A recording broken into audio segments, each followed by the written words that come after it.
I asked a few of my friends who are doctoral students in education, and they thought, well, it's good to target problems that need solving, but there's got to be a better way of doing this. And to me, I'm not going to support anything that doesn't reform Chapter 70 funding. That's, to me, what ultimately we have to do. We keep going around it in this state because it's not, oh, well, that's too hard. That's too much of a hot potato politically.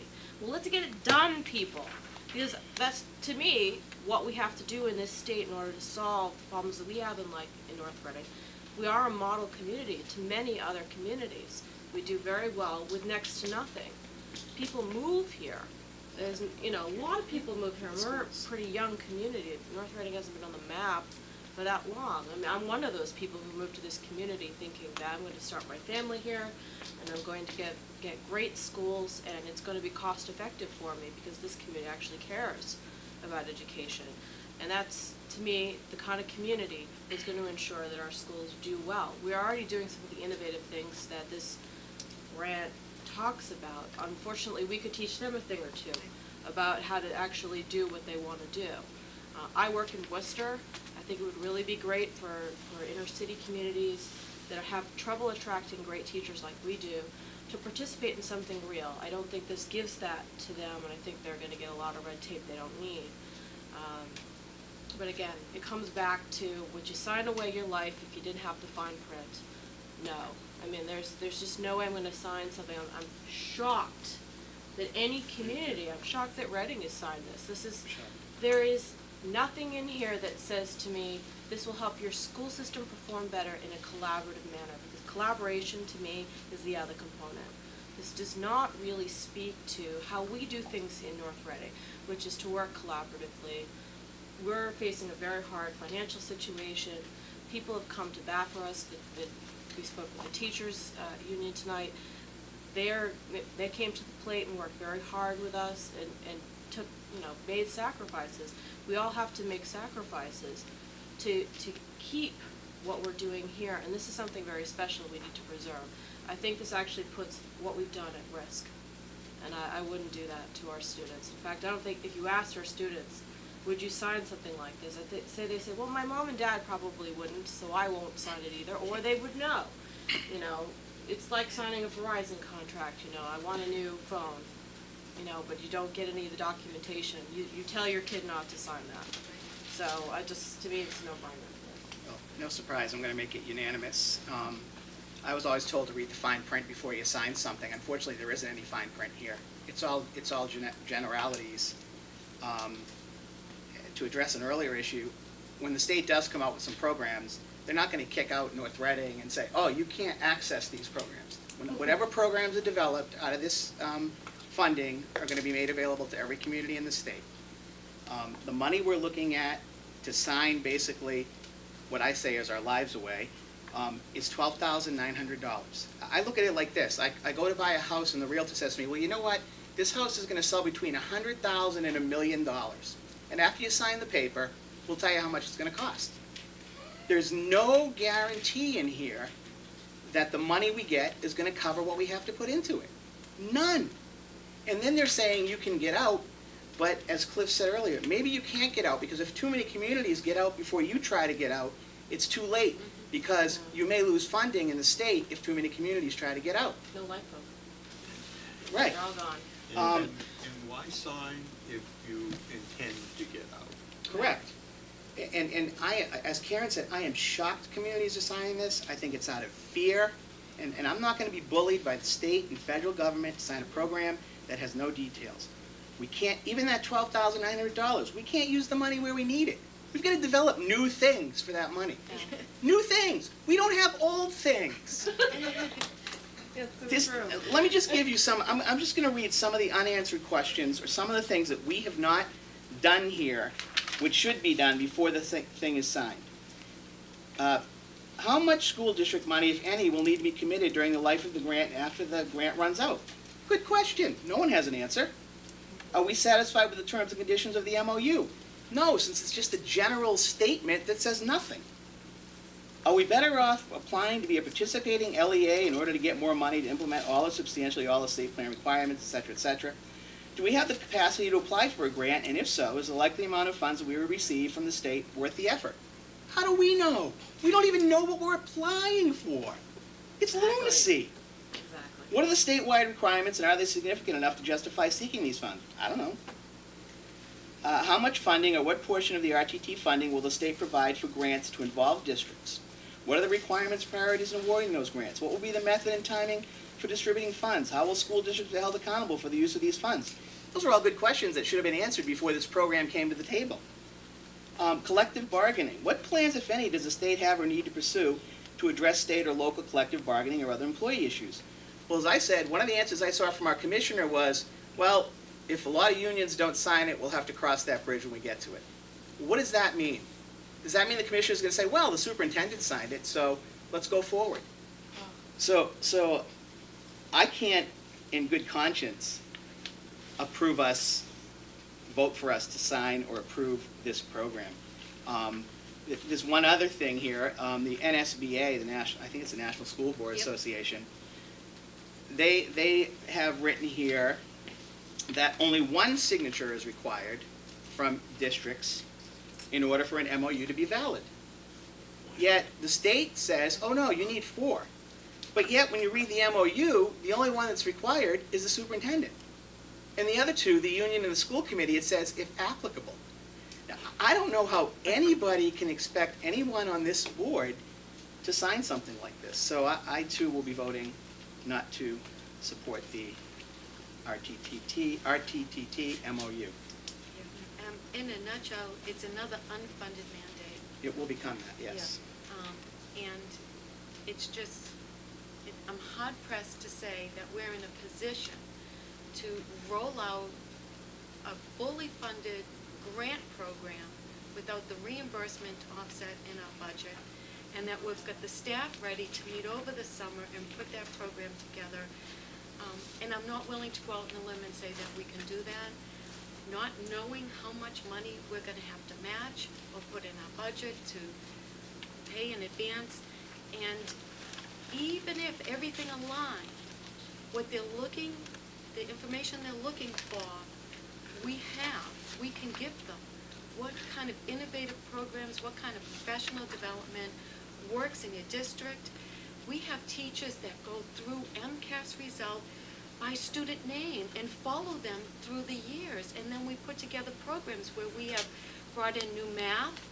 We've brought the algebra math programs down from 8th grade to 7th grade. We've brought in new reading programs, all because we have a staff that studies test results and takes action. And then they meet in professional development groups on the few half days that we have left, and they share those ideas across the spectrum. That's what works. And we're getting that done with our current staff within our current budget. And, you know, to ask teachers to spend more time gathering data would mean, in all fairness, more prep time in their day. Absolutely. And we're struggling to meet next year's salary budget. That would require more prep time, which means additional staff. It's going to require oversight, data collecting, reporting, and summer programs. And in return, there is a chance we could get slightly under $13,000. I just think it's a disruption to a system that already has the answers to the questions. And it rests, in my opinion, on quality staff, including teachers, administrators, and paraprofessional, in reasonable class sizes, and parents in the home backing up education. You want to make sure that your kids are doing better. The first place you start is in your family.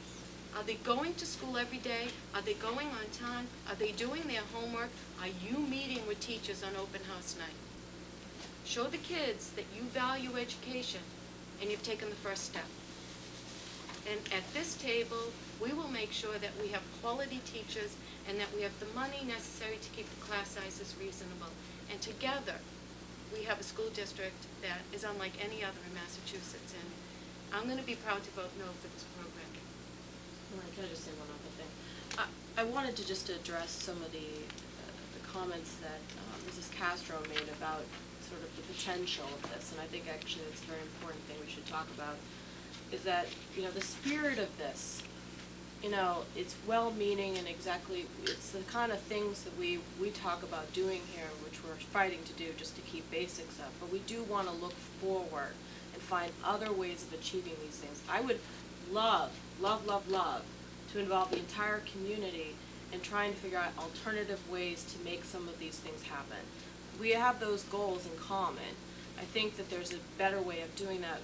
We've got to find, you know, one thing we really love to do is work with businesses in the town, which we haven't really done a lot of. There could be ways we can work together to bring some opportunities to our students that we don't necessarily have the ability to do right now. You know, the spirit is there. I mean, I really, it breaks my heart that we have to say no to a program that talks about all the things that I love, like all the innovative technologies and things like that. But we have people in this school system, teachers, our recent assistant principal at the middle school is very innovative. We have that spirit in mind. I think we need to work in a collaborative way to figure out other strategies that we can bring to the district. So, you know, those things are still important to us as a group, and that's what we want to achieve.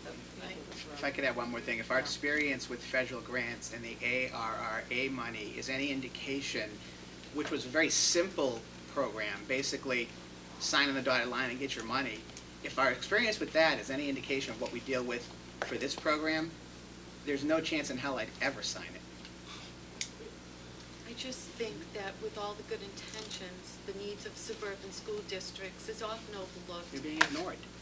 And the premise is that, because if you look at the income levels in towns like North Reading, the state leaders just think, well, if you need more money for education, get an override passed in your town because you've got the income to override your taxes. And, you know, maybe on pencil and paper that is true. However, there's an awful lot of layoffs and unemployment across the board. You know, if people with high-paying jobs suffered unemployment, it's not easy in this economy for suburban towns to get an override passed.